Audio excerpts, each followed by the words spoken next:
Le jour de mon entretien final, maman a bloqué la porte d'entrée. Ta sœur a un brunch, a-t-elle dit. Tu gardes ses enfants. J'ai dit que cet entretien pouvait changer ma vie. Papa a ri, les filles comme toi n'ont pas de vie. Vous avez des devoirs. Ma sœur a laissé tomber un sac à langer à mes pieds. Je l'ai enjambé. Je suis sorti par la porte arrière. Et je ne suis jamais revenu à la maison. 3 valises étaient empilées près de la porte arrière de cette maison avant le lever du soleil, et personne à l'intérieur n'avait remarqué que je les avais préparées. Je m'appelle Ren Callaway et j'avais 29 ans le matin où ma mère s'est tenue devant la porte, les bras croisés, pour me dire que ma vie n'avait pas autant d'importance qu'un brunch. J'ai 36 ans aujourd'hui et je dirige une entreprise de 41 employés. Et l'un de ces employés, celle qui arrive en retard, repart tôt et pense que je ne remarque rien, est cette même sœur dont je devais garder les enfants ce jour-là. Mais je brûle les étapes. Cette histoire mérite d'être racontée depuis le début, car le début est précisément l'endroit où tout le monde se trompe à mon sujet. J'ai grandi dans une petite maison en briques à Akron, dans l'Ohio. Le genre de maison où la chaleur n'atteignait jamais vraiment l'étage et où la cuisine sentait toujours le café brûlé. Il y avait 2 filles dans cette maison. Il y avait Delphine, qui avait 3 ans de plus que moi, et il y avait moi. Dès le départ, nous avons été élevés comme si nous étions de 2 espèces animales différentes. Delphine était celle qu'il fallait admirer. J'étais celle qui devait être utile. Personne n'a jamais prononcé ces mots à voix haute, mais les enfants ressentent l'atmosphère d'une pièce bien avant de comprendre le langage. Et j'ai compris très tôt que la chaleur de cette maison circulait dans un seul sens, et que ce n'était jamais vers moi. Quand Delphine a appris à faire du vélo, mes parents ont pris des photos et ont appelé les grands-parents. Quand j'ai appris à faire du vélo, ma mère a dit « Bien. Maintenant, tu peux aller à l'épicerie pour chercher du lait. » Quand Delphine pleurait, toute la maison s'arrêtait pour la consoler. Quand je pleurais, mon père me disait que pleurer était réservé aux personnes qui avaient du temps à perdre, et que je ne faisais pas partie de ces personnes-là. Je ne vous raconte pas ces choses pour que vous vous apitoyiez sur mon sort. Je vous les raconte pour que vous compreniez le terreau dans lequel j'ai grandi, car on ne peut pas comprendre l'arbre sans comprendre le sol. À l'âge de 16 ans, j'étais devenu l'employé non rémunéré de cette maison. Je préparais le dîner les soirs où ma mère était fatiguée, c'est-à-dire presque tous les soirs. Je nettoyais les salles de bain. J'aidais Delphine à faire ses devoirs, même si elle était plus âgée que moi, parce qu'elle disait que les chiffres lui donnaient mal à la tête. Et nos parents s'accordaient à dire que j'étais simplement plus doué pour les choses qui n'avaient pas d'importance. Cette phrase m'a suivi partout, les choses qui n'ont pas d'importance. L'école n'avait pas d'importance parce que j'étais une fille et que je finirais par me marier tôt ou tard. Mes notes n'avaient pas d'importance, même lorsqu'elles étaient les meilleures de ma classe, car à quoi servaient de bonnes notes pour une femme dont le travail consisterait à tenir un foyer? Voici ce qui se passe quand on vous répète toute votre vie que vous n'êtes bonne qu'à travailler. Vous devenez très doué pour le travail. Vous apprenez à organiser, à planifier, à gérer le chaos, à anticiper les besoins avant qu'ils ne soient exprimés. Je ne le savais pas à l'époque, mais j'étais en train de développer exactement l'ensemble de compétences qui me rendraient riche un jour. Je n'avais simplement pas encore de mots pour le désigner. Je pensais que j'étais juste la servante de la famille. En réalité, j'étais une chef de projet sans titre et sans salaire. Delphine, quant à elle, était préparée à un autre type de vie. On l'envoyait à des cours de danse, on lui offrait de nouvelles robes et on lui répétait que son rôle était simplement d'être ravissante. Et elle était ravissante, je ne prétendrai pas le contraire. Elle avait les mêmes cheveux couleur miel que notre mère et un sourire capable de bouleverser les priorités d'un homme en 4 secondes environ. À 19 ans, elle s'est fiancée. À 20 ans, elle a épousé un certain Garrett qui vendait des assurances et riait trop fort à ses propres blagues. À 22 ans, elle a eu son premier enfant. Et à 24 ans, son second. Et quelque part au milieu de tout cela, il est devenu évident pour toute la famille que les enfants de Delphine relevaient en partie de ma responsabilité. Je veux que vous réfléchissiez à cela un instant. J'étais une femme adulte d'une bonne vingtaine d'années, et mes parents avaient décidé, sans jamais me demander mon avis, que mon but sur cette terre était de soutenir la vie de ma sœur. Sa liberté s'est construite sur mes heures de travail non rémunérées.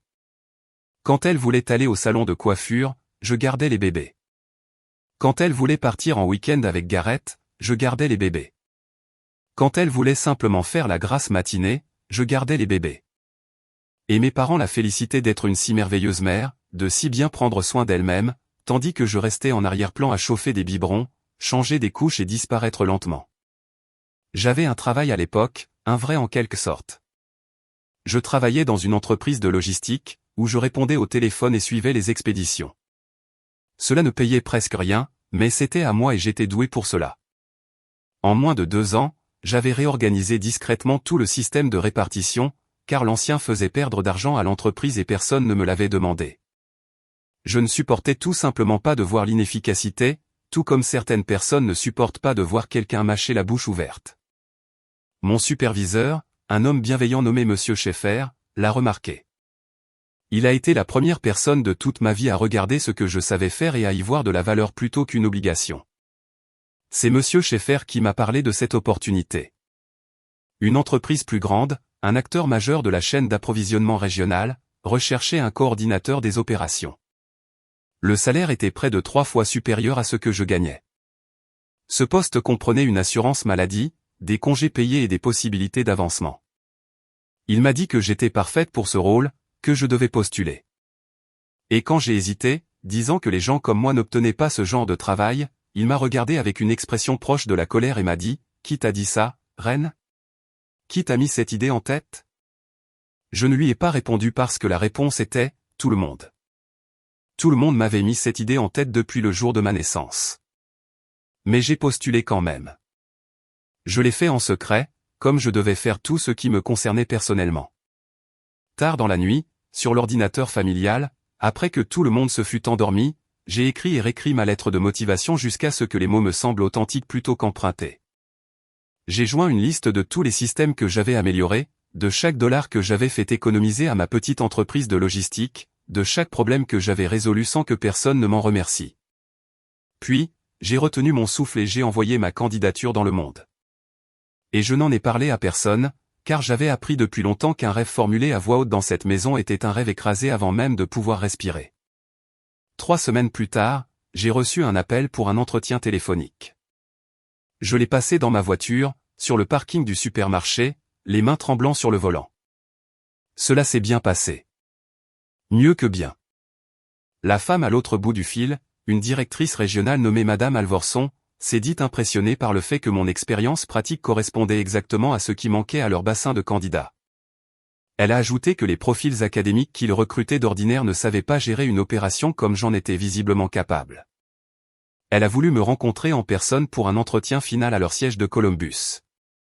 J'ai pleuré sur ce parking, pas de tristesse, mais de ces larmes dont j'avais presque oublié l'existence. Pour la première fois de ma vie entière, quelqu'un d'important me voulait. La vraie moi, pas la version de moi qui apportait, transportait et nettoyait. Ils voulaient mon esprit. Ils voulaient mon jugement. Ils ont fixé l'entretien final un mardi matin, le 11 d'un mois de mars glacial. J'ai marqué cette date d'une petite étoile sur mon téléphone. Et je me suis dit que quoi qu'il arrive, peu importe ce que l'on dirait ou ferait dans cette maison, je serais présente dans cette salle. J'aurais dû savoir qu'ils essaieraient de m'arrêter. Les gens qui vous ont utilisé toute votre vie ne lâchent pas leur outil sans faire de bruit. Mais j'étais tellement pleine d'espoir ce matin-là que je m'étais permis d'oublier avec qui je vivais. Je m'étais permis de croire, juste pour une nuit, que j'avais le droit de vouloir quelque chose. C'était mon erreur. L'espoir, dans cette maison, était toujours puni. Et la punition qui s'est abattue sur mon espoir ce mardi matin allait s'avérer être la meilleure chose qui me soit jamais arrivée. Même s'il me faudrait 7 longues années pour comprendre pourquoi. La veille de l'entretien, j'ai disposé mes vêtements sur le lit comme un soldat se préparant au combat. J'avais acheté un blazer. C'était l'article le plus cher que je possédais. 47 $ dans un magasin d'usine, bleu marine, avec un petit défaut dans la doublure que personne ne verrait jamais. J'avais économisé en secret pour me l'offrir, dollar par dollar, cachant l'argent dans un livre creusé comme un enfant cache un trésor. J'ai repassé un chemisier blanc 3 fois pour qu'il soit impeccable. J'ai ciré une paire de chaussures noires unies. J'ai préparé une chemise en cuir contenant des copies de mon CV, un bloc-notes et 2 stylos au cas où l'un d'eux cesserait de fonctionner. J'étais prête. Je n'avais jamais été aussi prête de ma vie. Ce que ma famille ignorait, c'est que ce blazer n'était pas la seule chose que j'avais discrètement préparée. Depuis près d'1 an, je planifiais ma fuite, même si j'avais trop peur d'admettre qu'il s'agissait d'une fuite. J'avais ouvert un compte bancaire dont ils ignoraient l'existence. J'avais mis de côté de petites sommes sur chaque salaire, prélevant ce que je pouvais sans que personne ne s'en aperçoive. J'avais 3 valises prêtes et cachées au fond de mon placard, contenant tout ce qui m'appartenait réellement au monde, ce qui tenait, tristement, dans seulement 3 valises. Une part de moi avait toujours su que ce travail, si je l'obtenais, serait ma porte de sortie. Et une autre part savait qu'il ne me laisserait jamais passer tranquillement la porte d'entrée pour aller vers une vie meilleure. J'ai à peine dormi. Je restais éveillé à écouter la maison respirer, le grincement du radiateur, le bruit lointain de l'un des enfants de Delphine qui s'agitait dans la chambre au bout du couloir. Elle, Gareth et les enfants y logeaient depuis 2 mois parce qu'ils étaient, entre 2 maisons, ce qui, dans notre famille, signifiait qu'ils vivaient au crochet de mes parents et de moi-même tout en prétendant que c'était temporaire. Je m'étais levé 3 ou 4 fois par nuit pour apaiser ces bébés afin que Delphine puisse dormir, car Dieu préserve que la ravissante sœur ne perde son sommeil réparateur. J'aimais ces enfants, je tiens à ce que ce soit clair. Rien de ce qui s'est passé ensuite n'était de leur faute. Mais j'étais épuisé jusqu'au bout des os, et l'espoir de m'enfuir était la seule chose qui me permettait de tenir debout. Au matin, j'étais habillé et descendu dès 7 heures. L'entretien avait lieu à 10 heures, Columbus se trouvait à 2 heures de route, et j'avais prévu de partir à 7h30 pour avoir une marche face à la circulation et au stress. Je me suis préparé une tartine de pain grillé. J'étais trop anxieuse pour manger. J'ai vérifié mon dossier pour la 4e fois. J'ai relu l'itinéraire que j'avais écrit à la main, n'ayant pas pleinement confiance en la batterie de mon vieux téléphone. Et puis, j'ai entendu les pas de ma mère dans l'escalier. Quelque chose s'est glacé dans mon estomac, car elle était debout de bonne heure. Et ma mère ne se levait jamais tôt, sauf si elle voulait quelque chose. Elle est entrée dans la cuisine en peignoir, les cheveux encore aplatis par l'oreiller, et m'a regardé dans mon blazer comme on regarderait un chien coiffé d'un chapeau, avec un mépris amusé. « Pourquoi es-tu sur ton 31 ?» a-t-elle demandé. Je lui ai dit que j'avais un entretien important, celui que j'avais évoqué. Je l'avais en fait mentionné 2 fois l'air de rien, pour tâter le terrain, et les 2 fois elle avait semblé ne pas m'entendre, ce qui, je le comprenais à présent, n'était pas de la surdité mais un choix délibéré. Elle a posé la cafetière brutalement. Elle a dit, « Tu as un entretien aujourd'hui », comme si j'avais annoncé que je partais pour la Lune.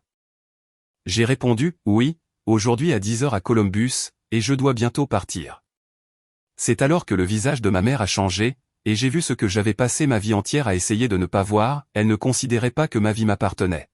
« Ta sœur a un brunch aujourd'hui ?» a-t-elle dit. Au début, je n'ai pas compris. J'ai dit, « D'accord, c'est bien », espérant contre toute attente que ces 2 propositions n'allaient pas être liées. Mais elle l'était. Elle l'était toujours. Avec Delphine, tous les chemins menaient à moi. Ma mère m'a expliqué, avec le ton patient que l'on réserve aux enfants un peu lents, que Delphine avait été invitée à un brunch très spécial avec des anciennes de sa sororité, des femmes d'influence, des femmes qui pouvaient ouvrir des portes à la carrière de Gareth. Elle a précisé que ce brunch était incontournable, et que bien sûr, quelqu'un devait garder les enfants, et que ce quelqu'un, c'était moi. Parce que ce quelqu'un, c'était toujours moi. J'ai senti le sol se dérober. J'ai dit que cet entretien pouvait changer ma vie. Je l'ai dit doucement d'abord, puis plus fort en voyant qu'elle ne réagissait pas. Cela pourrait changer toute ma vie, ai-je dit. C'est un vrai travail, une carrière, plus d'argent que je n'en ai jamais gagné, et ils me veulent. Ils me veulent vraiment. Et ma mère m'a regardé avec une expression dont je me souviendrai jusqu'au jour de ma mort. Une expression de pure stupéfaction, comme si j'avais parlé une langue étrangère. Elle a simplement dit, « Et qui va garder les bébés ?» Ce fut là toute sa réponse. Pas de « félicitations », pas de « comme c'est merveilleux », ni de « nous sommes si fiers », juste « et qui va garder les bébés ?» Comme si les bébés relevaient d'une loi de la physique et mon avenir d'un simple caprice. Mon père est alors descendu, attiré par les voix qui s'élevaient, comme il l'était toujours dès qu'il y avait une occasion de rendre un verdict. C'était un homme corpulent, portant une moustache grise et l'assurance inébranlable de celui à qui l'on n'a jamais dit qu'il avait tort sur quoi que ce soit. Il a observé la scène, ma mère près du comptoir, moi dans mon blazer, mon dossier serré contre ma poitrine comme un bouclier, et il a demandé la cause de cette agitation. Ma mère lui a dit, d'une voix pleine d'incrédulité, que je préférais aller à un entretien d'embauche plutôt que de garder les enfants de Delphine, et mon père a ri. Je veux que vous compreniez ce rire. Ce n'était pas exactement un rire cruel. Cela aurait presque été préférable. C'était pire que de la cruauté, c'était du mépris. C'était le rire d'un homme qui trouve l'idée même de vos rêves si absurde qu'elle ne mérite même pas qu'on s'en mette en colère. Il a ri comme on rit d'un jeune enfant qui dit vouloir devenir président. Et puis il a prononcé les mots que je me suis répétés 10 000 fois au cours des 7 années qui ont suivi. Les mots qui sont devenus le fondement de tout ce que j'ai bâti, les filles comme toi, a-t-il dit, n'ont pas de vie. Elles ont des devoirs. La cuisine est devenue silencieuse. Le radiateur a émis un cliquetis. Quelque part à l'étage, un bébé s'est mis à pleurer. Et je me tenais là, dans mon blazer à $47. Et j'ai senti quelque chose en moi, qui avait ployé pendant 29 ans, se briser enfin, doucement, totalement. Non pas en 1000 morceaux, mais pour s'ouvrir à la liberté. Car lorsque ce qui vous maintient à terre exprime enfin à voix haute ce qu'il pense réellement de vous, une étrange et terrible clarté l'accompagne. Il n'y a plus de questions à se poser. Plus rien à mériter. Il n'existe aucune version de vous-même qui soit assez bonne pour mériter leur amour, car leur amour n'a jamais été disponible. Pas pour vous, jamais. Et vous pouvez cesser de tendre les bras vers ce qui ne s'y trouvera jamais. Je n'ai pas crié. Je n'ai pas pleuré. J'ai juste regardé mon père, cet homme qui avait décidé de ma valeur avant même que je sache parler. Et j'ai compris, avec un calme absolu, que j'allais quitter cette maison et que je ne reviendrais jamais. La seule question qui restait était de savoir si je serais à l'heure à mon entretien. C'est alors que Delphine est apparue dans l'encadrement de la porte, déjà prête pour son brunch, vêtue d'une robe de couleur crème, coiffée, son plus jeune enfant sur la hanche, me regardant avec l'attente ennuyée de celle qui attend que la domestique fasse son travail. Elle n'a même pas semblé remarquer que je portais un blazer, que je tenais un dossier, ou que ce matin-là était différent. Pour elle, j'étais un meuble, et le meuble était sur le point d'apprendre qu'il pouvait marcher. Delphine a traversé la cuisine et a installé le bébé dans sa chaise haute. Puis, elle a fait ce qui, je crois, de toutes les choses survenues ce matin-là, a scellé définitivement ma décision. Elle a ramassé le sac à langer qui était posé contre le mur, le grand sac matelassé dont la fermeture éclair était cassée, s'est approchée de l'endroit où je me tenais, et l'a lâché à mes pieds. Elle ne me l'a pas tendu. Elle ne m'a rien demandé. Elle l'a jeté par terre devant moi comme on jette un os à un chien. Et elle a dit, sans même regarder mon visage, il y a des lingettes supplémentaires dans la poche latérale, et Théo n'a pas dormi, donc il va être grognon, et ne lui donne pas de jus de fruits avant midi. J'ai regardé ce sac à langer. Je l'ai observé pendant ce qui m'a semblé être un long moment, bien que cela n'ait probablement duré que quelques secondes. Et j'ai pensé à chaque jour de ma vie qui m'avait mené à cet instant précis. Ce sac sur ce sol, devant ces chaussures que j'avais cirées pour le travail qui devait me sauver. Et j'ai pris une décision qui a tout changé. Je l'ai enjambé. C'est tout. J'ai simplement enjambé le sac à langer comme on enjambe une flaque d'eau. Et je me suis dirigé vers la porte arrière. Pas la porte d'entrée, où ma mère montait encore la garde, les bras croisés, comme si la porte d'entrée était l'unique issue d'une vie. La porte arrière, en traversant la cuisine, en passant devant la vieille machine à laver et l'étagère de conserve que j'avais organisée une centaine de fois. La tête de ma mère s'est tournée. Le rire de mon père s'est étranglé dans sa gorge. Delphine a levé les yeux du micro-ondes, la bouche légèrement ouverte. Pour la première fois de la matinée, elle me voyait vraiment. « Reine », a dit ma mère. Sa voix avait changé. Elle n'était plus autoritaire. Il y avait un mince filet de panique dedans, car pour la première fois, l'outil ne se comportait pas comme un outil. « Reine, où penses-tu aller comme ça ? Ramasse ça. Ta sœur a besoin de toi. » J'ai posé la main sur la poignée de la porte. Elle était froide. Je me souviens qu'elle était froide et que le métal me semblait plus réel que tout ce que j'avais pu ressentir depuis des années. Et je me suis retourné une seule fois pour les regarder tous les trois, ma mère, mon père et ma sœur, ces personnes qui étaient censées m'aimer et qui m'avaient au contraire simplement utilisé jusqu'à oublier que j'étais un être humain. Et je n'ai pas fait de discours. J'avais imaginé au fil des ans que si je partais un jour, je leur dirais quelque chose de dévastateur, quelque chose qui leur ferait comprendre. Mais debout à cet endroit, j'ai réalisé qu'il n'y avait rien à dire parce qu'ils ne comprendraient jamais, et que je n'avais pas besoin qu'ils comprennent. Alors, j'ai dit seulement ceci, non, un seul mot. C'était la première fois en 29 ans que je le leur disais, et que je le pensais du plus profond de mon être. Puis j'ai ouvert la porte arrière, je suis sorti dans la fraîcheur de ce matin de mars et j'ai contourné la maison jusqu'à l'endroit où ma voiture était garée. Je suis monté à bord, et mes mains ne tremblaient même plus. Elles étaient parfaitement stables.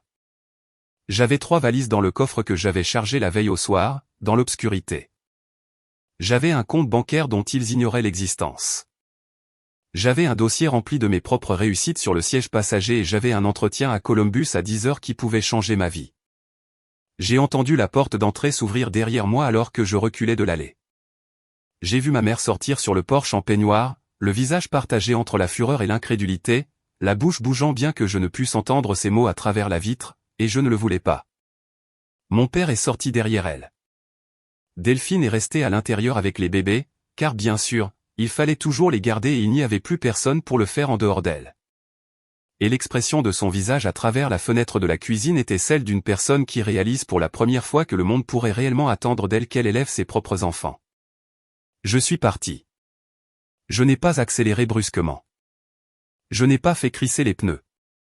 J'ai roulé en respectant la limitation de vitesse dans cette rue où j'avais vécu toute ma vie, passant devant les maisons des voisins qui m'avaient vu grandir sans jamais se demander pourquoi la cadette avait toujours l'air si fatiguée.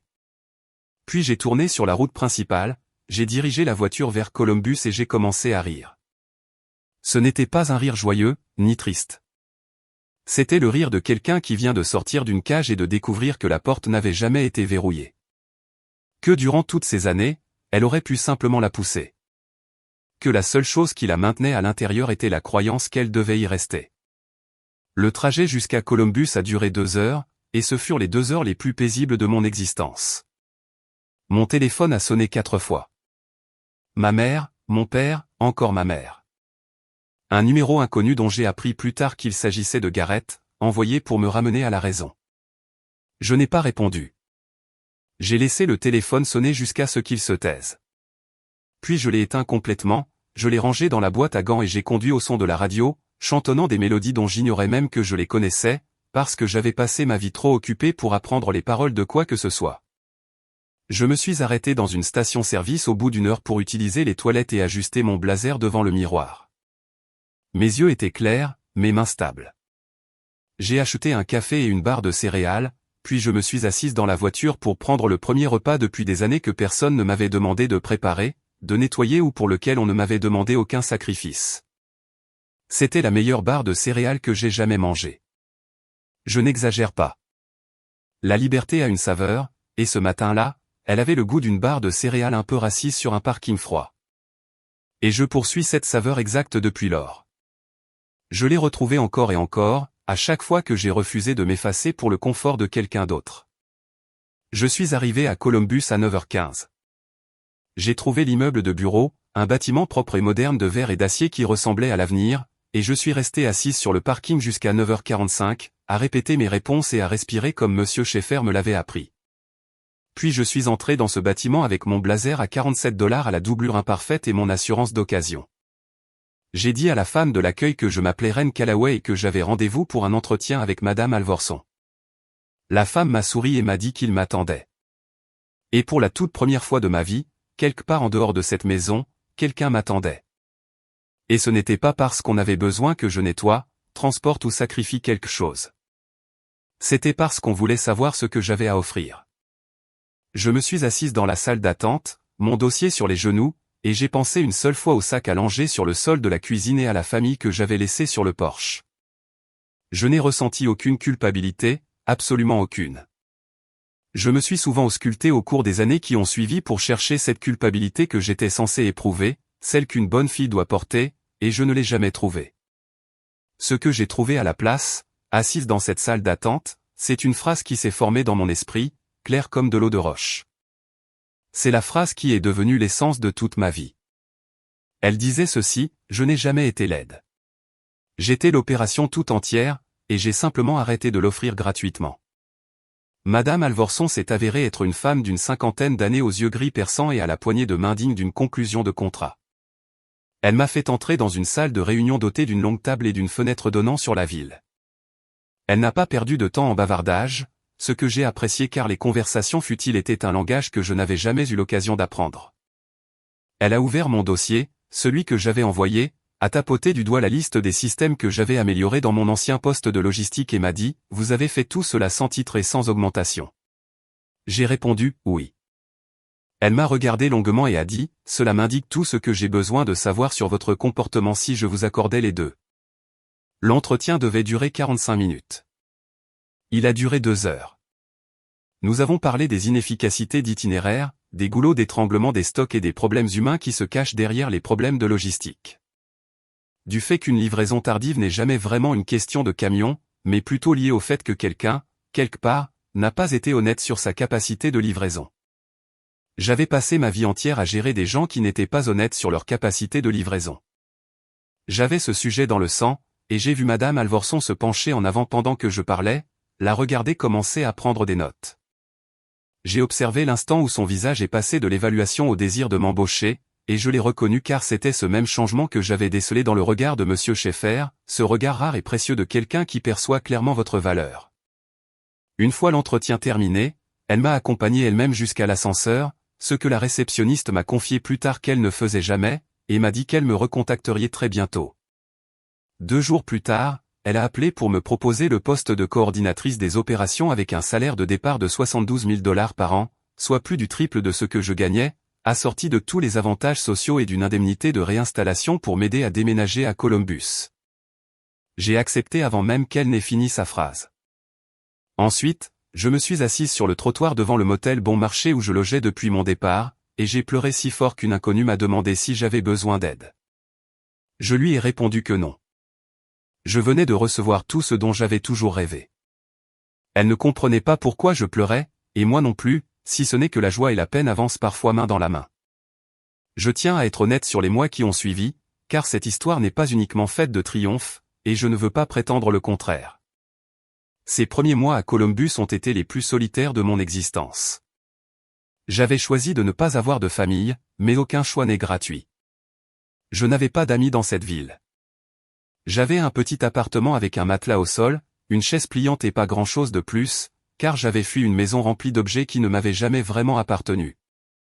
Il y avait des nuits où je restais allongé sur ce matelas à écouter les bruits inconnus d'une nouvelle ville, me sentant si seul que j'ai bien dit failli rallumer mon téléphone pour appeler ma mère, juste pour entendre une voix familière, même cruelle.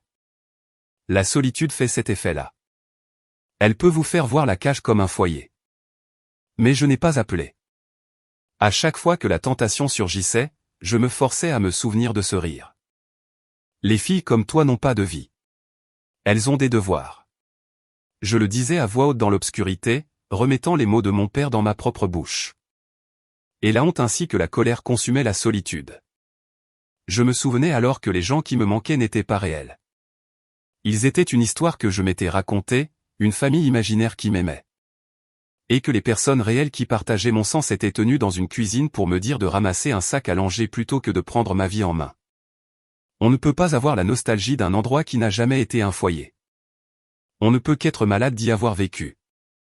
Alors, je me suis investi corps et âme dans le travail. Et c'est là que le terreau dans lequel j'avais grandi a fini par porter ses fruits, car toutes ces années de labeur non rémunéré m'avaient rendu particulièrement efficace dans ce pourquoi j'étais désormais payé. En moins de 4 mois, j'ai réorganisé l'ensemble du système régional de répartition et fait économiser près de 400 000 $ par an à l'entreprise. En 8 mois, j'ai été promue directrice des opérations. En 14 mois, je supervisais la logistique pour 3 États. Madame Alvorson est devenue ce que je n'avais jamais eu auparavant, un mentor, une femme plus mûre qui me regardait et voyait en moi non pas une servante, mais une successeur. Elle m'a appris à lire un contrat, à négocier, à m'imposer dans une pièce remplie d'hommes qui pensaient que je devais leur apporter le café et à obtenir leur respect. J'ai appris vite, parce que j'avais étudié toute ma vie sans le savoir. Chaque fois que j'avais géré un foyer de 5 personnes avec un budget prévu pour 3, j'apprenais la finance. Chaque fois que j'avais coordonné les emplois du temps impossible d'une famille égoïste, j'apprenais les opérations. Chaque fois que j'avais apaisé un bébé hurlant tout en préparant le dîner et en aidant aux devoirs, j'apprenais à garder mon calme sous une pression qui briserait la plupart des gens. Ils pensaient m'épuiser, ils étaient en réalité en train de me former. Et la grande ironie de ma vie est que cette famille, qui me répétait que je n'étais bonne qu'aux tâches subalternes, avait involontairement façonné la femme la plus compétente qu'il rencontrerait jamais. À la fin de ma 2e année à Columbus, j'avais suffisamment économisé et appris pour faire ce qui avait commencé à germer dans mon esprit lors de mes nuits tardives passées devant un tableur. Je voyais de l'intérieur toutes les inefficacités du secteur, toutes ces failles que les grandes entreprises, trop lourdes et trop lentes, ne parvenaient pas à combler.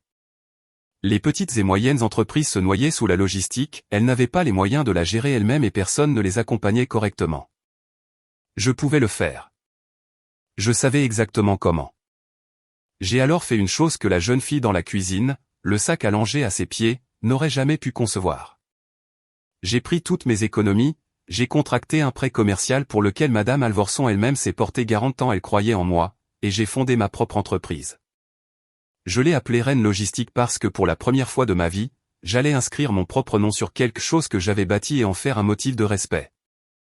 J'ai commencé avec 2 employés, un bureau exigu et une liste de 40 petites entreprises que j'ai démarchées par téléphone jusqu'à en perdre la voix. La première année a failli m'achever. Je travaillais 18 heures par jour. Je faisais le travail de 5 personnes car je ne pouvais me permettre d'en payer que 2.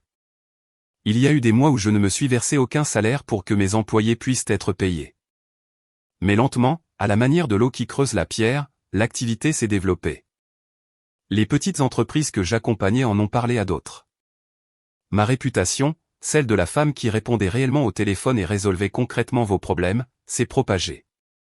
À ma 4e année à mon compte, Rennes Logistique comptait 20 employés et dégageait plus de bénéfices nets que mon père n'en avait gagné au cours de n'importe quelle décennie de sa vie. À la 6e année, nous avions 41 employés, 3 entrepôts régionaux et un portefeuille client comprenant des noms connus. J'ai acheté une maison, une vraie, avec un chauffage fonctionnel dans chaque pièce et une cuisine qui sentait exactement ce que je voulais qu'elle sente. Je me suis tenu dans cette cuisine le premier matin et j'ai pleuré de nouveau, parce que personne ne m'y avait assigné le moindre devoir. Et ce silence était le plus beau son que j'ai jamais entendu. J'avais construit une vie, cette chose dont mon père jurait que les filles comme moi ne l'obtiendraient jamais. Je l'avais bâtie de mes propres mains, à une échelle bien plus vaste que tout ce que ces gens avaient pu imaginer. Et j'étais loin de me douter que ce passé dont je m'étais si soigneusement éloigné s'apprêtait à franchir le seuil de ma porte, un CV à la main. C'était un jeudi, au printemps de ma 7e année d'absence, lorsque le CV est arrivé sur mon bureau. Mon responsable des ressources humaines, un jeune homme vif nommé Devon en qui j'avais une confiance totale, cherchait à pourvoir un poste d'assistant administratif débutant, un poste de premier échelon, sans apparat, répondre au téléphone. Gérer les plannings et assurer le soutien de bureau de base que toute personne un minimum organisée sait faire. Et avait resserré la sélection à quelques candidats et m'avait apporté le dossier par courtoisie, car j'aime jeter un œil à chaque embauche, quel que soit le niveau de responsabilité. Une habitude héritée de l'époque où chaque dollar comptait et où un seul mauvais recrutement pouvait nous couler. Je parcourais la pile, écoutant distraitement Devon m'expliquer ses arguments, quand j'ai aperçu le nom en haut de l'une des pages. Delphine Mercé. Mercé était le nom de famille de l'époux de ma sœur. Je me suis figé. Devon continuait de parler. Je n'entendais plus un mot. Je fixais ce nom, puis le reste de la page, et tout s'y trouvait, toute la triste histoire des 7 années passées loin d'eux, rédigée dans cette prose prudente et biaisée typique d'un CV qui s'efforce de masquer un vide. Il y avait une longue interruption dans son parcours professionnel, le vide caractéristique d'une femme à qui l'on a répété toute sa vie que sa seule mission était d'être ravissante, et qui y avait cru. On y trouvait quelques brèves expériences de vente au détail et un poste de réceptionniste qu'elle avait occupé pendant moins d'1 an. Aucun diplôme, même si je savais que nos parents avaient payé pour 2 années d'université qu'elle avait abandonnées pour épouser Gareth. Et là, dans la rubrique des références, figurait un numéro de téléphone avec l'indicatif régional de ma mère, ce qui m'indiquait qu'elle était probablement revenue vivre chez nos parents ou à proximité. Et que la vie qu'elle avait bâtie sur le dos de mon travail gratuit n'avait pas survécu dès lors que je n'étais plus là pour la soutenir. Devon a remarqué mon silence et m'a demandé si quelque chose n'allait pas.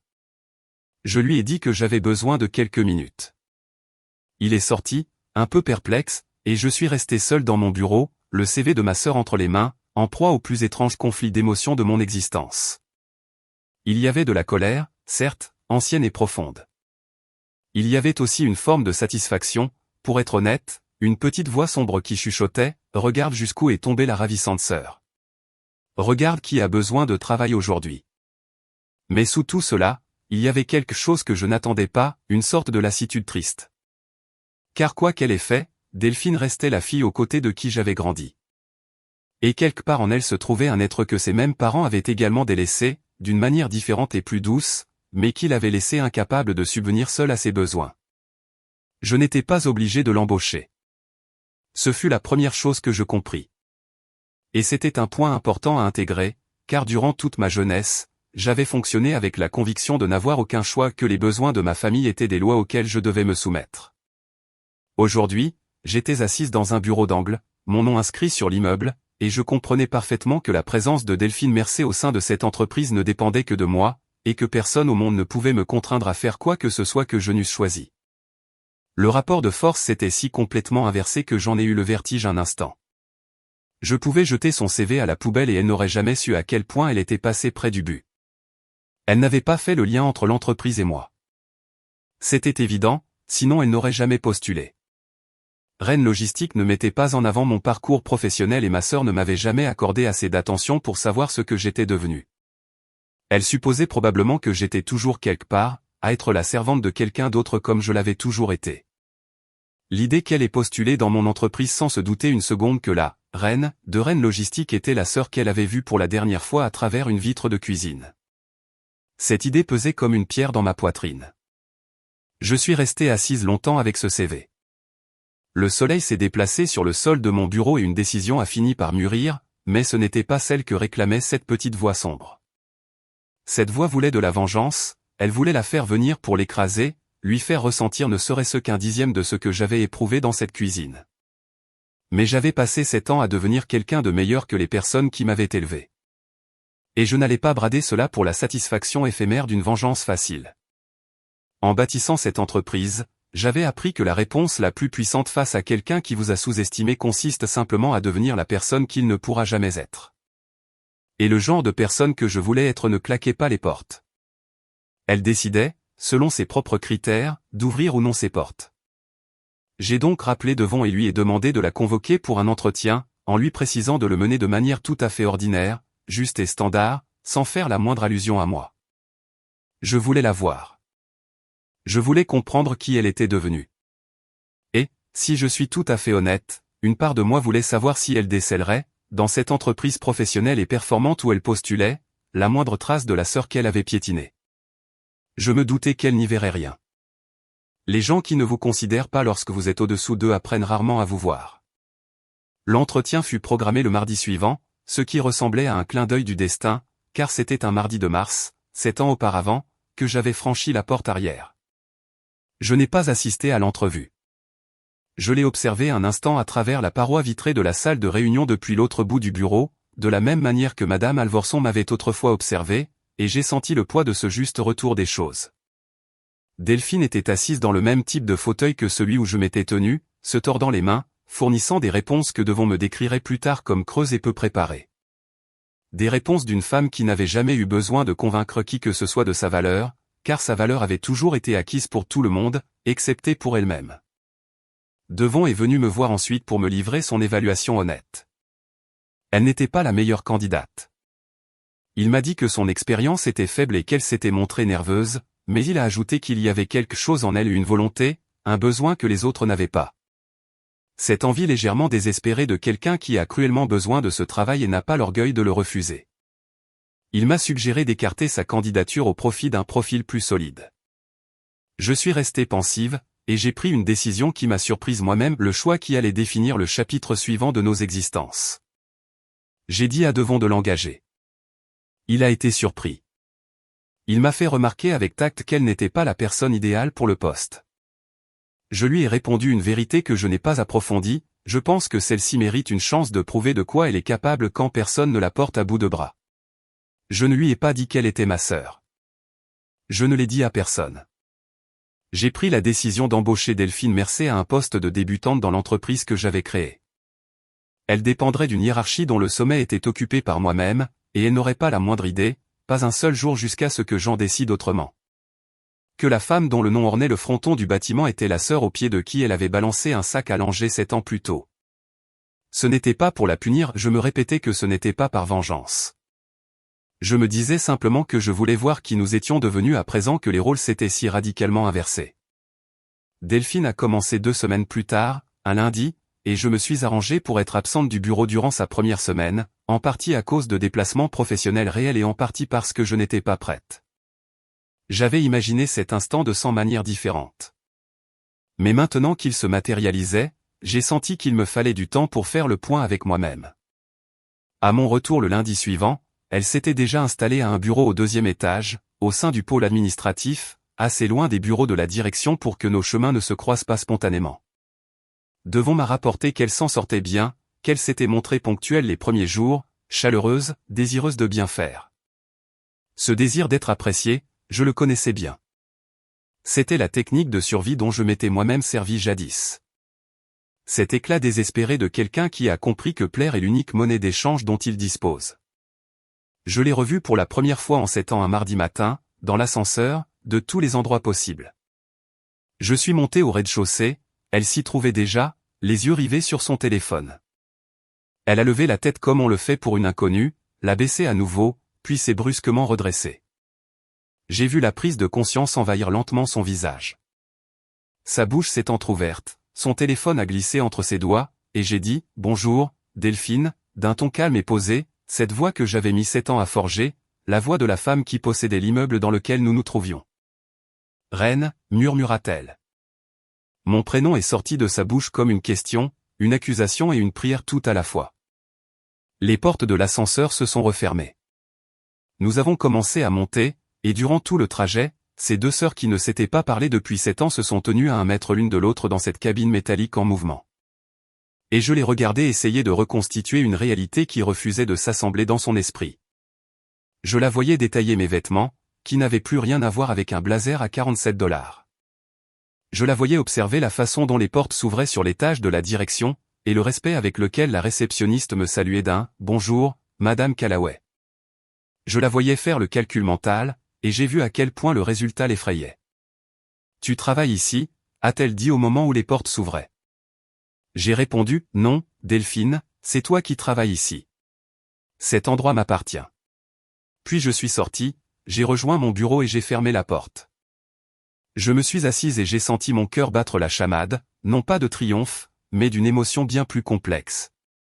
Ce vertige singulier de voir s'inverser toute l'organisation de votre enfance le temps d'une ascension de 12 étages en ascenseur. Elle n'est pas venue à mon bureau ce jour-là, ni le lendemain.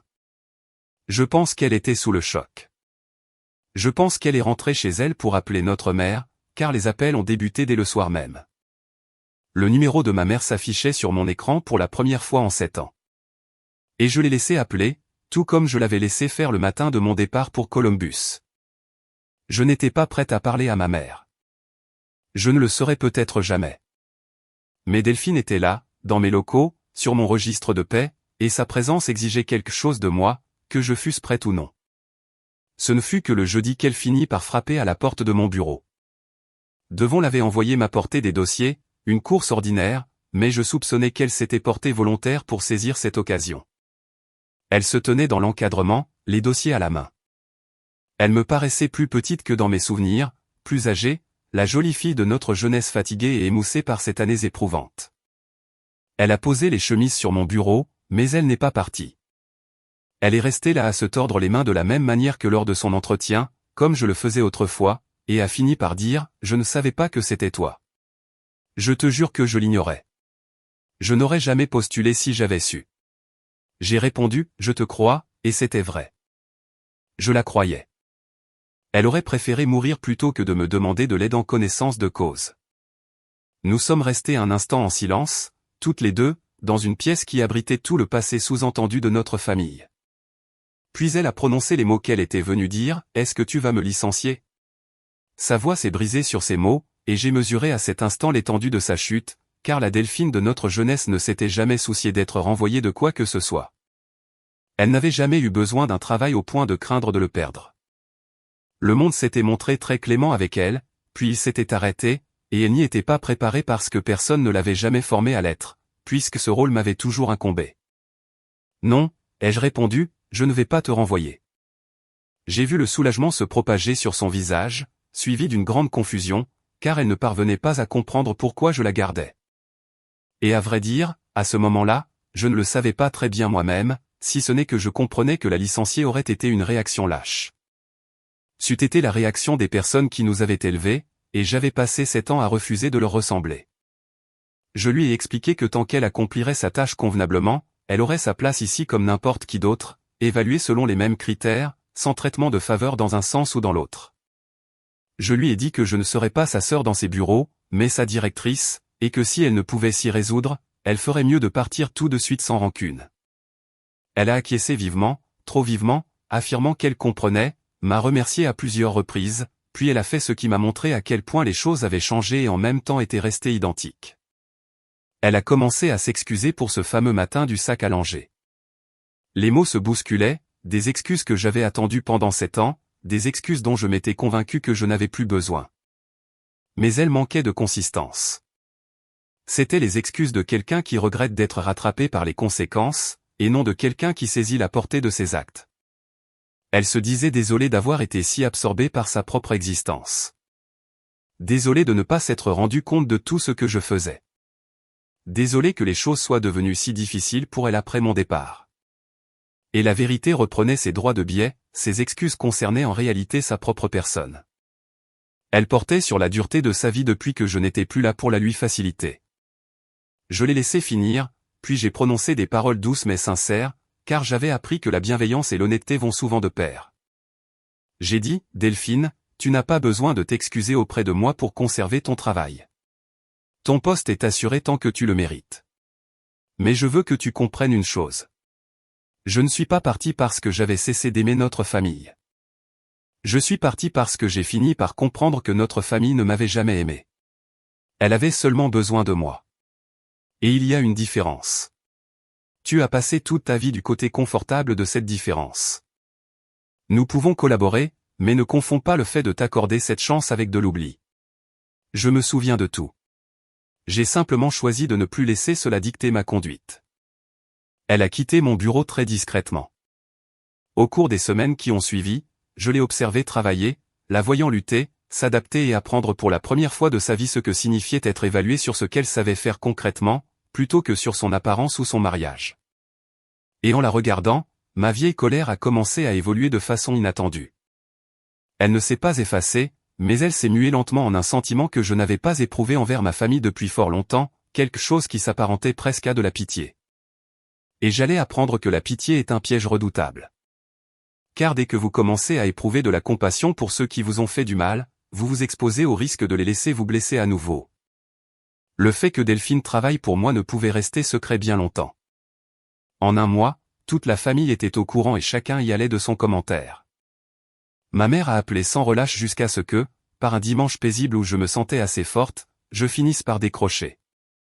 Entendre sa voix à mon oreille après 7 ans de silence fut une expérience étrange, à la fois intime et totalement étrangère, comme un refrain dont on a possédé toutes les paroles et qu'on ne se rappelle qu'à moitié. Elle n'a pas commencé par des excuses. Évidemment que non. Elle a débuté de la manière dont elle l'avait toujours fait, par une directive déguisée en sollicitude. Elle a dit, « Reine, tu dois aider ta sœur. C'est ton sang. » La famille s'entraide toujours. Et tout était là, le même mécanisme fonctionnant encore après toutes ces années, ce grand ressort de la culpabilité qui avait rythmé mon enfance. La famille s'entraide. C'était la devise de notre maison. Et j'avais toujours compris, dès mon plus jeune âge, que cela signifiait concrètement, Reine s'occupe de tout le monde, et tout le monde s'occupe de soi. J'ai laissé parler ma mère. Elle m'a raconté combien les temps avaient été durs. Après mon départ, Delphine et Gareth avaient fini par s'installer chez eux. Mais Gareth avait perdu son travail, ils avaient perdu leur maison, étaient retournés vivre chez mes parents et leur mariage avait volé en éclats sous la pression, provoquant le départ de Gareth. À présent, Delphine était une mère célibataire de 2 adolescents, logée dans ma chambre d'enfant et employée par la sœur qu'elle traitait autrefois comme un meuble. Ma mère m'énumérait tout cela comme s'il s'agissait d'une suite de malheurs qui s'étaient abattus sur la famille, plutôt que des conséquences de leurs propres actes. Lorsqu'elle eut terminé, je lui ai posé une question qui me taraudait depuis 7 ans, « Te souviens-tu de ce que papa m'a dit ce matin-là » Il y a eu un blanc. Elle a prétendu ne pas savoir de quoi je parlais. Et j'ai su, dans ce silence, qu'elle s'en rappelait parfaitement, et qu'éluder la question était plus commode que de l'affronter. Je lui ai donc rafraîchi la mémoire, il m'a dit, les filles comme toi n'ont pas de vie. Nous avons des devoirs. Et ensuite, vous êtes tous restés plantés dans la cuisine à me regarder partir. Et aucun de vous n'a pris la peine de m'appeler pour savoir si j'étais encore en vie pendant 3 mois. Et le premier appel que je reçois de ta part après 7 ans de silence ne vise pas à me demander pardon, mais à me demander de m'occuper à nouveau de Delphine. La réaction de ma mère à ces mots, celle qui a anéanti le moindre espoir que je conservais secrètement, a été de répliquer, « Eh bien, puisque tu as tout cet argent maintenant, cela ne te ferait pas de mal de le partager avec la famille qui t'a élevé. » J'ai raccroché, non pas par colère, mais par souci de clarté. Je comprenais de façon définitive que rien n'avait changé et que rien ne changerait jamais. Il ne désirait pas une fille, il n'en avait jamais voulu. Il recherchait une ressource et venait simplement de trouver un autre biais pour l'exploiter. Le fait que je dispose aujourd'hui d'argent plutôt que de temps de travail gratuit ne changeait rien à l'affaire. Je demeurais à leurs yeux l'instrument de corvée de la famille. Et l'unique pouvoir que j'avais sur cette situation, le seul pouvoir que chacun de nous détient, était de franchir cette porte arrière et de ne plus jamais leur permettre de m'atteindre. Cependant, le cas de Delphine était différent et plus complexe. Elle se tenait devant moi tous les jours, accomplissait ses tâches et se transformait peu à peu, s'éloignant de la personne qui avait jeté son sac à mes pieds. C'est la partie de l'histoire qui m'a sans doute le plus surprise, car je m'attendais, en l'engageant, à ce qu'elle se laisse porter par le courant, s'attende à des passe-droits et fasse preuve de la même arrogance qu'auparavant. Et durant le premier mois, ce fut effectivement le cas. Elle est arrivée en retard à plusieurs reprises. Elle partait plus tôt. Elle commettait de petites erreurs et semblait compter sur notre lien pour passer l'éponge. J'ai dû prendre une décision très difficile, la traiter exactement comme je le ferais pour tout autre employé dont les résultats n'étaient pas à la hauteur. J'ai demandé à Devon de lui adresser 2 avertissements écrits formels, avec un dossier documenté, à l'instar de n'importe quel autre salarié. Le deuxième avertissement l'a presque anéanti. Elle est entrée en larmes dans mon bureau, affirmant que j'étais cruel, que j'usais de mon autorité pour la punir et qu'il s'agissait là de ma vengeance. Je l'ai laissé vider son sac. Puis je lui ai dit ce qui reste, selon moi, la chose la plus importante de toute cette année-là, Delphine, je ne te punis pas. Pour la toute première fois de ton existence, quelqu'un attend de toi que tu arrives à l'heure et que tu fasses ton travail, et tu ressens cela comme de la cruauté parce que tu n'as jamais été soumise à la moindre exigence de ta vie. N'importe quel autre employé ayant reçu 2 avertissements serait déjà licencié. Tu es encore là. Le traitement de faveur dont tu bénéficies, c'est que je ne t'ai pas renvoyé. Maintenant, retourne à ton poste et décide de la personne que tu veux être. Et c'est ce qu'elle a fait. Quelque chose a basculé en elle après cette confrontation. Peut-être avait-elle épuisé ses propres excuses, ou peut-être était-ce la panique d'être une mère célibataire privée de tout filet de sécurité. Elle s'est mise à arriver à l'heure. Elle s'est mise à rester tard, non pas pour faire semblant devant moi, mais pour apprendre réellement le métier. Elle a commencé à poser de vraies questions et à prendre des notes. Au fil des mois, j'ai vu la jolie fille inactive de notre enfance se muer en une femme compétente et fiable, la femme qu'elle aurait pu devenir 20 ans plus tôt si quelqu'un s'était donné la peine d'attendre quelque chose d'elle. Et je mentirais en affirmant que cela ne m'a pas touché. C'est un spectacle saisissant de voir quelqu'un se découvrir des aptitudes, surtout lorsqu'il s'agit de quelqu'un que l'on avait condamné d'avance. À l'issue de sa première année, Delphine a obtenu une promotion à un poste de coordinatrice dotée de véritables responsabilités, uniquement grâce à son mérite. Cette décision, évaluée par Devon, n'a été validée par mes soins qu'après m'être assuré à 3 reprises que cette réussite était pleinement justifiée. Elle se débrouillait très bien. Il s'est avéré qu'elle avait hérité d'une partie de cette faculté familiale à gérer le chaos qui me caractérisait. On ne l'avait simplement jamais forcée à l'exploiter. La chose la plus surprenante s'est produite, à mesure qu'elle progressait, nos relations se sont adoucies lentement, prudemment, comme la glace qui commence par fondre sur les bords. Nous n'étions pas amis. Nous n'étions pas même vraiment sœurs, au sens conventionnel du terme. Axi, nous étions 2 femmes issues du même foyer brisé, assises de part et d'autre d'un grand renversement de situation, apprenant à coexister dans la même pièce. C'est finalement Delphine qui m'a dit ce qui a bouleversé ma vision de toute mon enfance. Nous travaillions tard un soir, seuls dans les bureaux, et elle est restée silencieuse pendant un long moment. Puis elle m'a dit, tu sais, ils m'ont toujours répété que tu aimais ça, que tu préférais rester dans l'ombre, que tu n'avais pas d'ambition comme moi, et que tu étais heureuse d'être utile. Ils me l'ont dit toute ma vie, reine, et je les ai crus parce que j'étais une enfant, qu'ils étaient mes parents et que c'était plus facile à admettre que d'ouvrir les yeux sur la réalité. Elle m'a regardé, les larmes aux yeux, et a ajouté, je ne savais pas que je te piétinais. Je pensais que tu étais le sol. Ils m'ont dit que tu étais le sol, et je suis tellement désolé de n'avoir jamais baissé les yeux. Cette discussion a débloqué quelque chose en nous, mais elle m'a également contrainte à affronter une question que je fuyais, qu'est-ce que j'attendais réellement de cette situation? Je n'avais pas embauché Delphine avec un plan précis. Je l'avais fait par curiosité et par refus de me montrer cruel. Et maintenant, 1 an plus tard, j'avais une sœur en pleine métamorphose et une famille en arrière-plan, rôdant toujours, animée des mêmes exigences. Je devais décider vers quel dénouement je me dirigeais. Car ce que personne ne vous dit lorsque vous obtenez enfin tout ce que vous vouliez, c'est que l'histoire ne s'arrête pas là. Elle en ouvre une nouvelle, parsemée de interrogations inédites et plus complexes. Mes parents ont intensifié leurs efforts. Voyant que les appels culpabilisants ne fonctionnaient pas, ils ont changé de stratégie. Mon père, qui ne m'avait pas adressé la parole en 7 ans et avait ri de mes aspirations dans notre cuisine glaciale, a jugé que le moment était venu de se réconcilier, ce qui signifiait en réalité accéder à ma fortune. Il a envoyé une lettre, un vrai courrier postal rédigé de son écriture serrée et colérique. C'était un modèle du genre de manipulation dans lequel j'avais baigné toute ma jeunesse. Il évoquait sa vieillesse, parlait de regrets en termes flous sans jamais rien admettre de précis, rappelait qu'une famille se devait de rester unie, que le sang était plus fort que tout, et disait espérer que le succès ne m'avait pas rendu trop fier pour oublier mes origines. Et vers la fin de sa missive, presque comme un détail sans importance, il glissait que ma maison d'enfance faisait l'objet d'une saisie immobilière. Qu'il serait regrettable de perdre la demeure familiale et qu'il ne représentait sans doute rien pour quelqu'un dans ma position de leur venir en aide. J'ai lu cette lettre 3 fois, puis j'ai fait ce que je n'avais jamais fait, j'ai repris la route d'Akron. Je n'y étais pas retourné depuis 7 ans. Je me disais que j'avais besoin de clore ce chapitre, de revoir les lieux et les personnes une dernière fois, sous les traits de la femme forte que j'étais devenue, et non de la jeune fille qui s'était enfuie. Delphine savait que je partais. Elle s'est proposée de m'accompagner, mais j'ai refusé, car c'était une démarche que je devais accomplir seule. C'est ainsi que par un samedi gris, j'ai parcouru les 2 heures de route en sens inverse de mon départ. À ceci près que la voiture n'était plus la même, qu'elle m'avait coûté cher, et que la conductrice était métamorphosée. La seule constante résidait dans cette boule glacée au creux de mon estomac à mesure que le vieux quartier apparaissait. La maison était plus étroite que dans mes souvenirs. C'est toujours le cas. La peinture s'écaillait, le jardin était envahi de mauvaises herbes, et un avis d'expulsion était placardé sur la porte, que je n'eusse pas besoin de lire pour comprendre. Je me suis garé le long du trottoir, je suis resté assise un moment, puis j'ai remonté l'allée que j'avais empruntée 10 000 fois et j'ai frappé à la porte.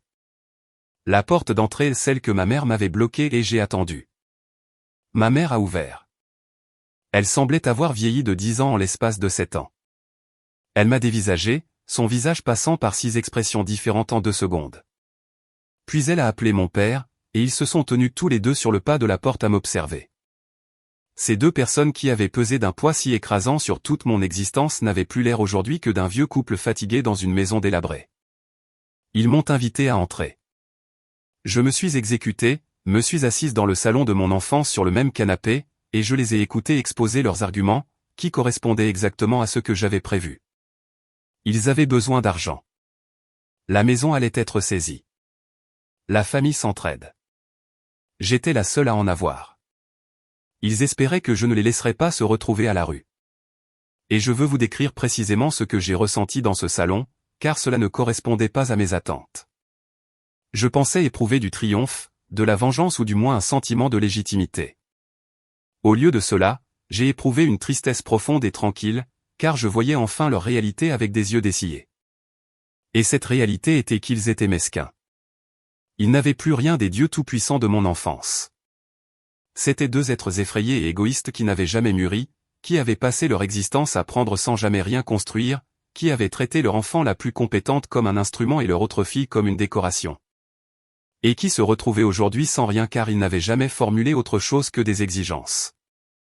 Et le plus triste était que même à cet instant, assis dans cette maison saisie à mendier de l'argent auprès de la fille dont ils s'étaient éloignés, ils ne comprenaient toujours pas la portée de leurs actes.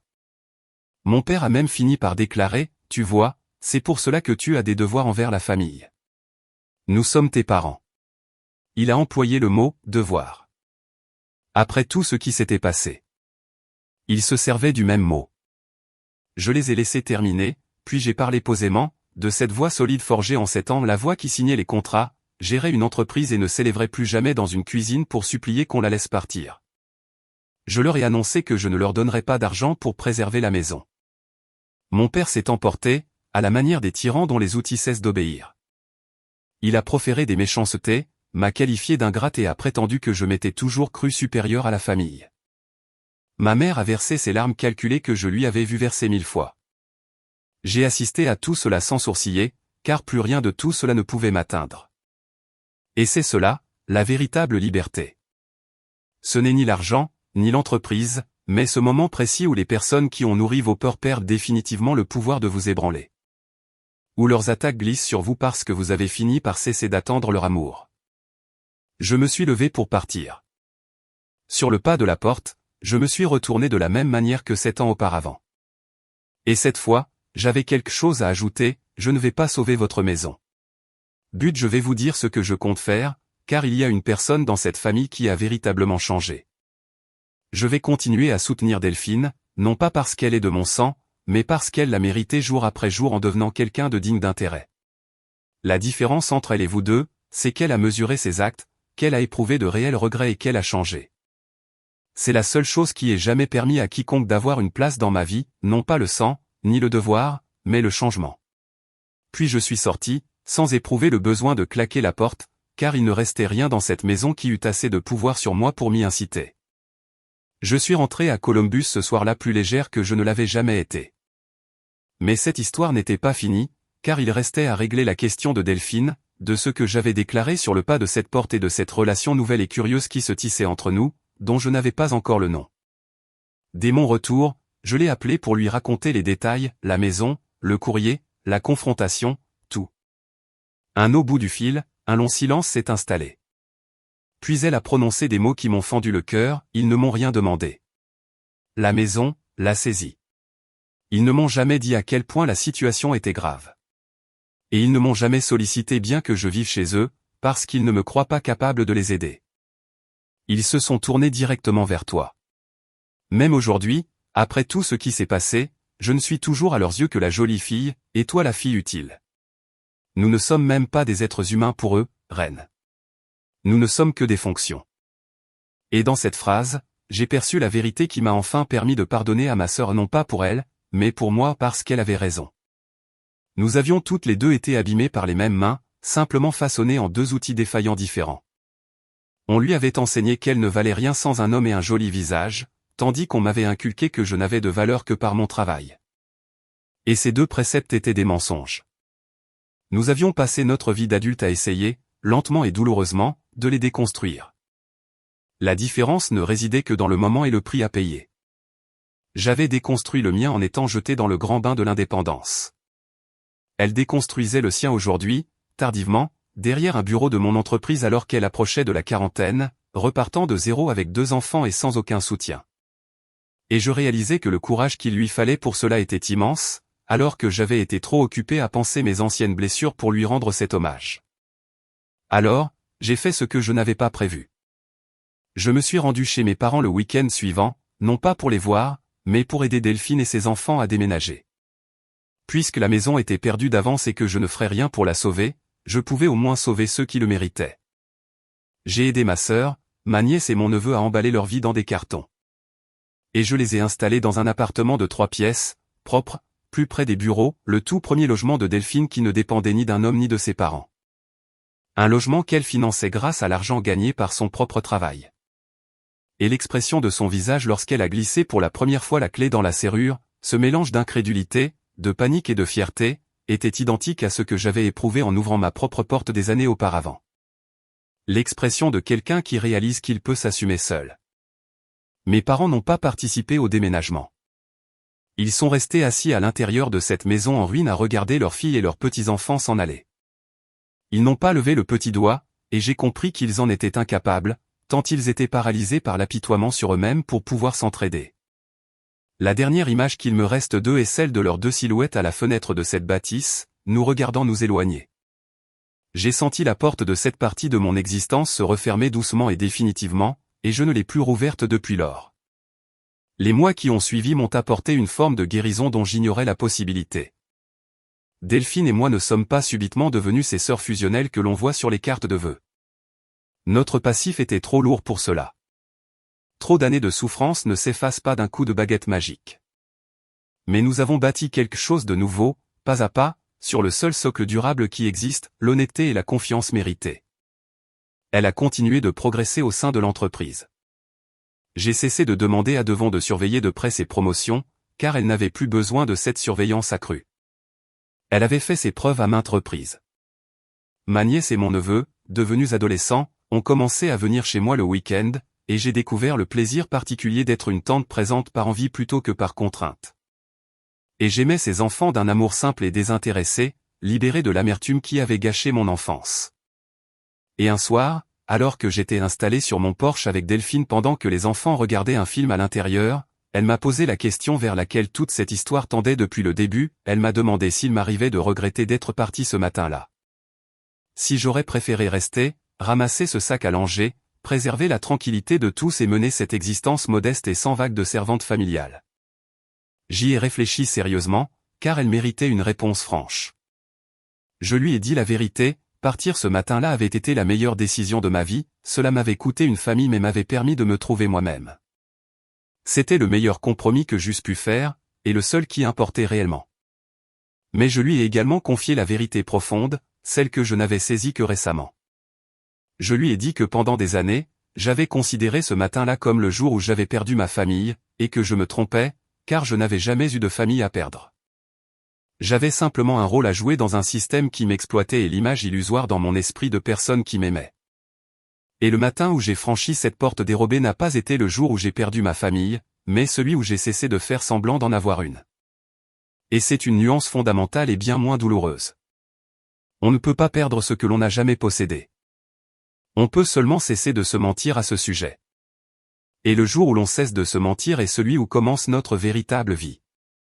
Delphine a pleuré en entendant ces mots. Puis elle a prononcé des paroles que je garderai toujours en moi, est-ce que nous pouvons en former une maintenant?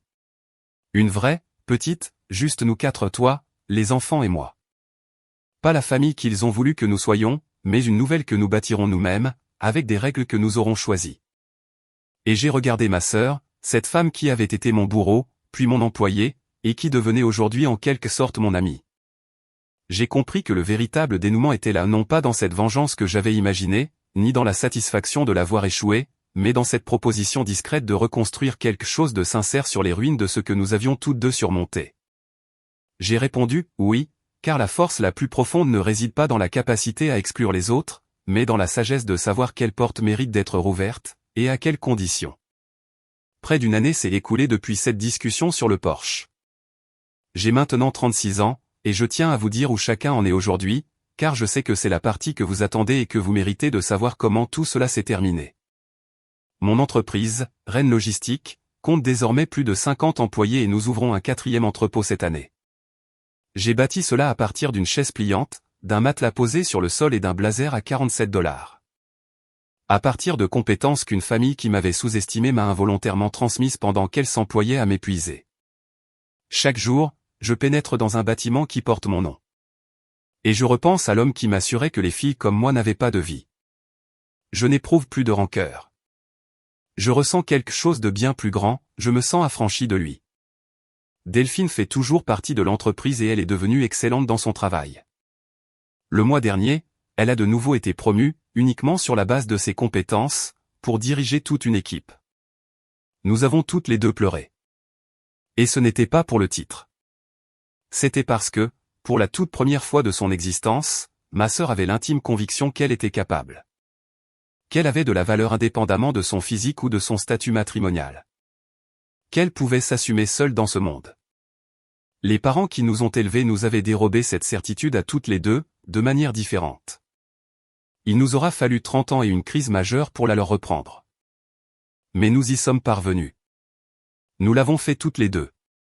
Ces enfants m'appellent, Tante Reine, ils viennent à la maison chaque week-end et je les aide à faire leurs devoirs. Non pas parce que c'est mon devoir, mais parce que je les aime. Et il y a un monde d'écart entre ces deux notions. Un écart qu'il m'a fallu tout perdre pour comprendre. J'enseigne à ma nièce, qui a 15 ans, est brillante et me rappelle douloureusement l'adolescente que j'étais, qu'elle a le droit de vouloir une vie bien à elle, qu'elle ne doit sa soumission à personne. Que le mot « non » constitue à lui seul une phrase complète et qu'elle a le droit de l'opposer à quiconque cherche à la rabaisser. Je lui apporte délibérément ce que personne ne m'a jamais offert. Et la voir grandir avec la certitude qu'elle mérite de belles choses guérit en moi une fêlure dont j'ignorais l'existence. Quant à mes parents, ils ont effectivement perdu leur maison. Je l'ai appris par Delphine, qui leur parle encore de temps à autre plus souvent que moi, et je ne lui en veux pas, car sa relation avec eux lui appartient. Ils se sont installés dans un petit logement de location à l'autre bout de la ville. Ils ne se sont jamais excusés. Pas sincèrement, en tout cas pas de façon significative. Et je me suis résigné au fait qu'ils ne le feraient jamais, car les excuses dont j'avais besoin ne viendraient jamais de personnes persuadées de n'avoir commis aucune erreur. J'ai appris qu'on ne peut pas attendre des excuses pour guérir. Parfois, la personne qui vous doit réparation mourra sans jamais réaliser ce qu'elle vous a pris, et vous devez tout de même guérir pour vous-même car votre reconstruction ne peut être tributaire de l'évolution d'un tiers. Je tiens à vous faire part de mes enseignements car si vous m'avez suivi tout au long de ce récit, c'est peut-être qu'une partie fait l'écho à votre propre parcours, et que vous vous tenez peut-être en ce moment même dans une cuisine, un sac allongé à vos pieds. Face à une porte que vous n'osez pas franchir. Voici donc ce que je sais aujourd'hui et que j'ignorais à l'époque. La famille ne se résume pas aux personnes qui partagent votre sang. La famille est composée de ceux qui vous considèrent, vous estiment, et ne vous demanderaient jamais de sacrifier votre existence pour assurer leur confort. Et si les personnes de votre sang refusent de le faire, vous êtes en droit de passer par cette porte arrière et d'aller fonder un foyer qui agira autrement. Ce n'est pas de la trahison, c'est de la survie. Et quiconque vous affirme le contraire est généralement quelqu'un qui tire profit de votre effacement. J'ai appris que les corvées que l'on vous impose ne sont pas de l'amour, peu importe la fréquence à laquelle on prétend le contraire. L'amour ne tient pas de comptabilité. L'amour ne bloque pas le passage. L'amour ne tourne pas vos projets en dérision pour vous coller un sac allongé dans les mains. Les personnes qui vous aiment sincèrement souhaitent que vous ayez une vie, la plus épanouie possible, et elles se réjouissent lorsque vous avancez vers un avenir meilleur. Elles ne font pas obstacle. Si l'on qualifie d'amour une relation qui ne fait que vous ponctionner sans jamais rien vous apporter, ce n'est pas de l'amour. C'est de l'appropriation qui se masque derrière ce sentiment. Et vous avez le droit de retirer ce masque pour observer la réalité, même si ce visage s'avère être celui de votre propre mère. Et j'ai appris la leçon la plus difficile de toutes, se libérer ne signifie pas s'endurcir au point de devenir froide. Pendant longtemps, j'ai cru que pour me préserver, je devais me blinder, ne plus laisser personne m'approcher, ne faire confiance à personne et concevoir chaque relation comme un échange de bons procédés.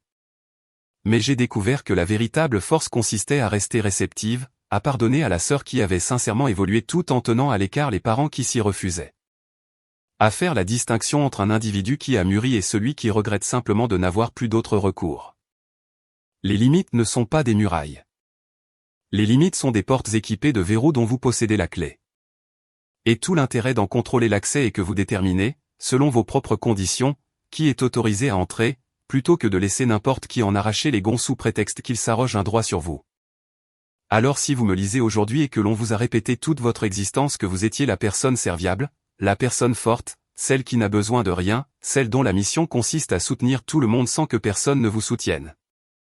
Je veux que vous m'entendiez car j'ai été à votre place. Votre vie n'est pas un devoir. Votre vie vous appartient. Vous ne devez pas votre existence à ceux qui refusent de vous voir.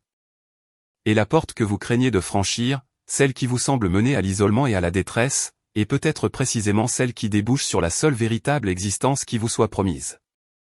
J'ai franchi la mienne il y a 7 ans, avec 3 valises et un blazer à $47. Et elle m'a conduite ici vers une vie que j'ai bâtie, une entreprise qui porte mon nom, une sœur retrouvée et une paix dont j'ignorais qu'une fille comme moi eût le droit de jouir. J'ai enjambé ce sac allongé. J'ai franchi cette porte arrière et je ne suis jamais revenu, car j'avais enfin compris que l'endroit que je quittais n'avait jamais été un foyer. Le foyer, en fin de compte, était une chose que je devais construire moi-même par mon travail, mes limites et un respect de soi durement acquis. Et cela valait chaque nuit de solitude et chaque année d'effort. Je recommencerai exactement de la même manière, sans le moindre regret. Merci d'être resté à mes côtés tout au long de mon histoire. Si une partie a résonné en vous, si vous avez un jour été la personne serviable, celle qu'on ignore, celle dont on attend qu'elle donne tout sans jamais rien réclamer, n'hésitez pas à partager votre propre parcours dans les commentaires ci-dessous, car je les lis. Nous sommes plus nombreux qu'on ne le pense et nous puisons de la force dans le fait de savoir que nous ne sommes pas seuls. Si ce récit vous a touché, merci de lui attribuer une mention j'aime et de vous abonner afin que d'autres personnes qui ont besoin de l'entendre puissent le trouver. Prenez soin de vous et rappelez-vous, votre vie n'a jamais été un devoir. Elle a toujours, absolument toujours, été la vôtre.